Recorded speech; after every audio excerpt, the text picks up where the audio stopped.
Well, thank you so much. Well, good morning. Thank you for taking the time to attend this webinar. I see from the list of attendees a few familiar faces and names, so I really appreciate some of the friends being here. And for those of you who have not heard from me or that we've not had an opportunity to get to know each other, I truly appreciate you checking out this webinar. For those that know me, you know I mean no disrespect. And so for those of you who may not know me, let me just say I mean no disrespect. But when it comes to PMO setup and management, I have a set of convictions that's very different from what I see advocated and practiced within the formal PMO management domain.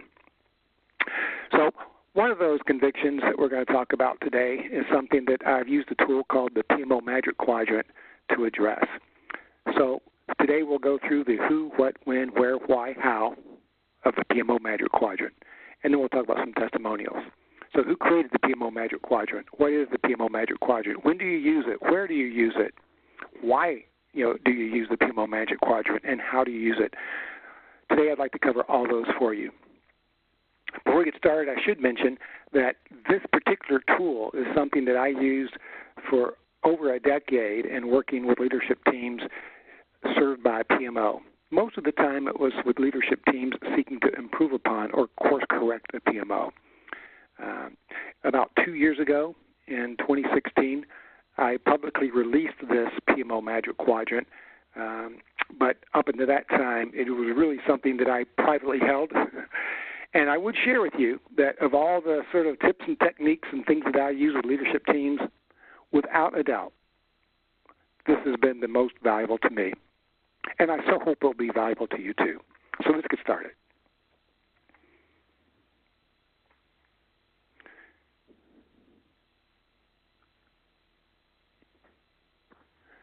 Who created the PMO Magic Quadrant? Well, let me say right off the bat, in 2016, I formally released and created the public version of the PMO Magic Quadrant that's available today and that we'll go through in this webinar. But it would be remiss of me to not give credit to two other individuals. First, I need to give credit to Matt Light of the Gartner Group, who heads the PPM practice at Gartner. And for years, Matt and his team and others at Gartner have used Magic Quadrants in their assessment of providers of technologies and solutions. And there's many Magic Quadrants that Gartner Group has, and Matt is the one that initiated years back the PPM Magic Quadrant. Now, at present, I believe that the Gartner Group no longer uses the term Magic Quadrant. They talk in terms of a market wave, and that's fine. That kind of meets the way they work with providers a little bit better than a 2x2 analysis construct that they initially started. So I've borrowed greatly from the leadership of Gartner Group in terms of this analysis technique. But really it all goes back to Bruce Henderson of Boston Consulting Group when in 1970 he was the pioneer of what was the growth share matrix, still used today, that positioned companies in terms of their growth in the industry and their market share in the industry. And you may remember the terms blockbuster, cash cow, dog, that refer to the different quadrants of that analysis grid that you would be in based upon your particular growth and share. Very highly effective tool that was used with leadership teams in their business planning and product planning, still used today. So that's sort of the who behind the Magic Quadrant. I am proud to take credit for creating it, but yet it's really a 2x2 analysis construct that has served many people in many different ways. In terms of what is the PMO Magic Quadrant, like I mentioned before, like any other analysis construct, it's a 2x2 grid, if you will, analysis grid. And it's intended to help organizations with PMO setup and management, and it works like this. On the y-axis is the PMO mandate. Is it well established or not well established? Now, when I use the term PMO mandate, I'm really referring to the term in a way that says the PMO mandate is the codified purpose and value of the PMO as established by the leadership team and as unanimously agreed to by the leadership team. So that's what a PMO mandate is. Is it well established? yes or no, binary choice. Then we take a look on the x-axis, PMO practices to achieve the mandate. Are they well established and in place, or are they not well established? Now, two very important points to bring out. PMO practices to achieve the mandate are not necessarily, in and of themselves, a project management methodology aligned to the PMBOK or the principles of Prince 2, or a codified approach for how we go about Agile. I mean, those may very well be practices in the PMO toolkit.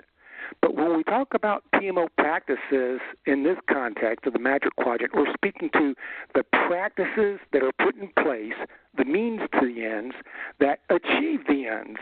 And this is really important from a concept, and we'll talk about why a little bit later. Second, another important thing, really important to address, is that the Magic Quadrant, the magic of the Magic Quadrant only happens in the top right, where you have a PMO mandate, purpose, and value that's well established and unanimously agreed to by the leadership team. And next, you have PMO practices to achieve that mandate. That's where the magic is. The other three quadrants are far less magical. In fact, they're problematic. So what do I mean by that? Well, let's talk about that. When a new PMO is started, what I've seen over the years, and oh, by the way, I should mention, please feel free to use the chat box to enter any questions that you might have. If I can answer it in the context of the presentation, I'll do so straight away. If it looks like it may be beyond my ability to answer quickly, then we can hold that to after the presentation. So what is the PMO Magic Quadrant in terms of what I've seen over the years? So a new PMO is envisioned by the leadership team. There's an idea for the PMO, and of course the reason is based upon a business need, a purpose, and there's probably an assessed value. So that's sort of how a PMO comes to existence. But far too often, when a new PMO is actually started, you end up having what I call the Phase 1 PPTT, People, Process, Tools, and Training. And rather than having a proper PMO mandate in terms of this is the purpose of the PMO, this is the value we're seeking to achieve, now how do we go about it by way of a sensible business plan, you have a well-intended PMO manager or consultant abiding by the advice so often espoused in the PMO domain that the purpose of the PMO was to establish standards for the management of projects. And hence the PMO rushes into a people, process, and tools, let's throw in some training, get some people certified business plan. And hence that's why in Phase 1 the PMO is down low in that, yes, there's practices being established, but there's really no PMO mandate in terms of what specifically has the leadership team codified in terms of the business problem they want to be addressed, the purpose of the PMO toward that problem, and their assessed value to the business of successfully addressing the project-related issues and opportunities that they need a PMO to do. Well, Phase 1 runs its course. It's not too hard to staff a PMO, implement a project methodology aligned to whatever version of the PMBOK you want to, roll out a tool, start the process of distributing reports, maybe throw in a training program.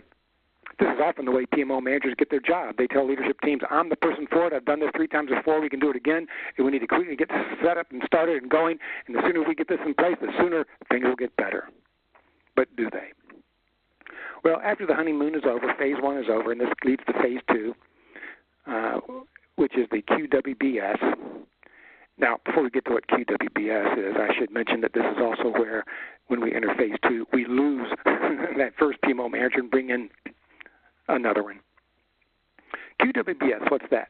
That's quick wins, buy-in, and support. This is where a second PMO manager comes in and he just says, well, we just need to establish some quick wins to get support for the PMO. We need executive buy-in for the PMO. That's what's the problem. Well, it's not too hard to identify a couple of quick wins and socialize them, maybe have some popcorn and ice cream and have a PMO appreciation day. But again,